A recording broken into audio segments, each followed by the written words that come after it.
Olá, muito bom dia. O meu nome é Brian Cooper e venho hoje fazer um podcast para a disciplina Etnomusicologia 2. Quero falar um bocadinho sobre o hardcore, especificamente o hardcore de Tóquio, e quero falar sobre este género musical ou esta cultura de Tóquio muito escondida e quero falar um bocadinho sobre o que é, como é que é específico, dar alguns exemplos, descrever os espaços e reforçar o sentido de comunidade nestes espetáculos. Então vou começar com o que é o hardcore de Tóquio. Isto não é necessariamente, não se aplica necessariamente só a Tóquio, é necessariamente o hardcore no geral. O hardcore não tem a ver com fama ou perfeição e não é um género musical que segue um apelo comercial. É mais um som cru e com muita intensidade. E muitas vezes tem uma mensagem de resistência ou frustração. E pronto, retrata uma comunidade rebelde ou infeliz com certo aspecto da sociedade. O capítulo, este podcast, neste caso, vai ser com base no capítulo 2 de Making Music in Japan's Underground, the Tokyo Hardcore Scene. E este capítulo mostra como o hardcore surgiu por volta dos anos 70, inícios dos anos 80, e ainda é uma comunidade muito ativa hoje em dia. Obviamente que tem uma influência e é inspirado no hardcore punk americano e britânico, mas também tem a sua identidade própria. E pronto, em Tóquio, o hardcore não é uma coisa necessariamente sobre imitar, é sobre reagir a circunstâncias que aconteceram da área. Agora, o som, quero falar um bocadinho sobre o som, e é uma música muito barulhenta. Não diria bem barulhenta, acho que é mais simplesmente cru e é mais agressivo. Agora, temos várias bandas, como Gizm, Gauze e Lip Cream, que são mencionadas no capítulo, e eles fazem uma música que parece o colapso da vida moderna. É violenta, desordenada, visceral, mas é de propósito, não é uma coisa feita acidentalmente. Quero deixar aqui alguns exemplos. Uh, Pronto, vou deixar aqui alguns exemplos e espero que gostem.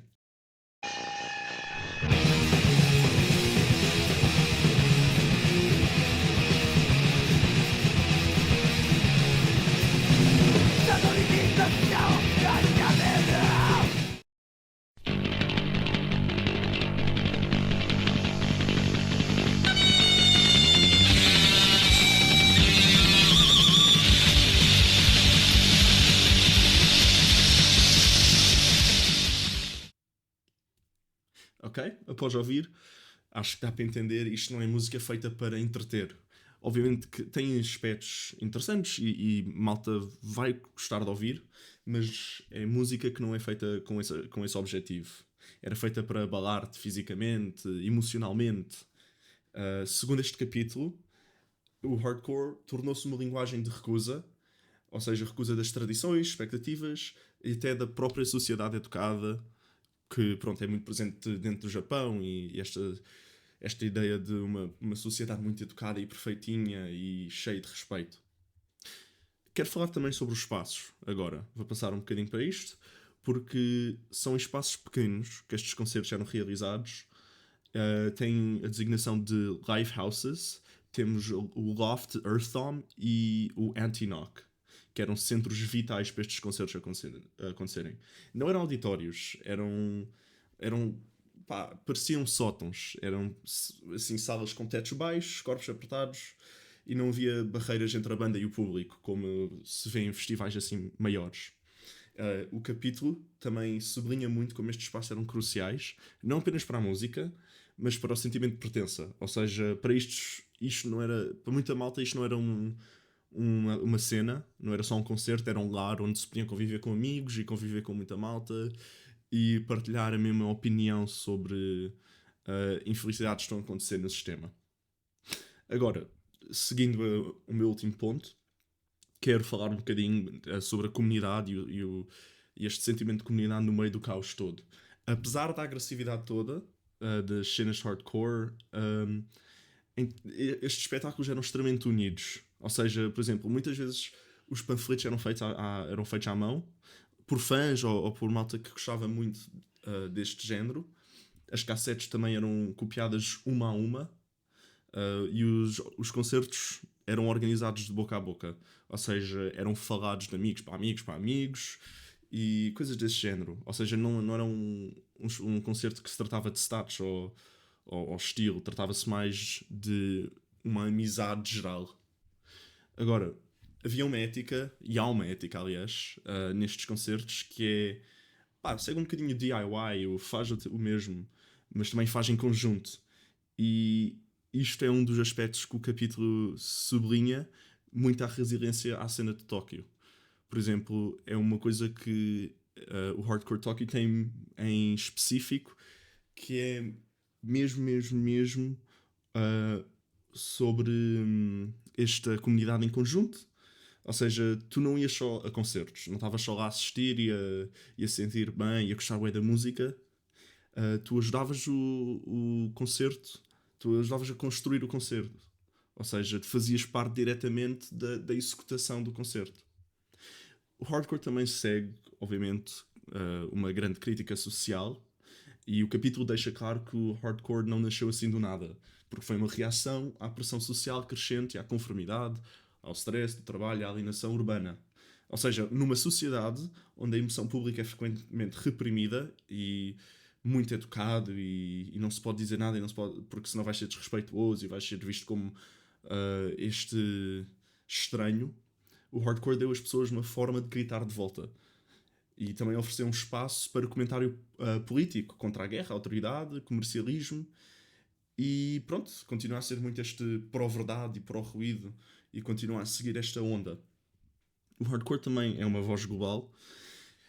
Especificamente, pronto, estamos a falar de Tóquio neste caso, mas apesar de ser um movimento com espírito local, também ganha o respeito a banda internacional, o Hardcore Tóquio. Bandas da Europa, Estados Unidos e América do Sul olham para hoje, olham para o Japão como uma busca de autenticidade e intensidade.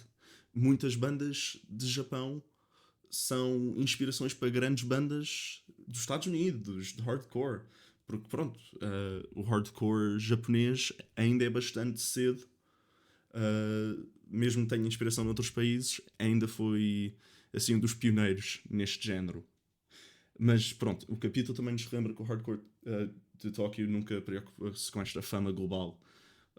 E pronto, o poder deste género vem do facto de ser underground e de se manter fiel ao seu próprio caminho.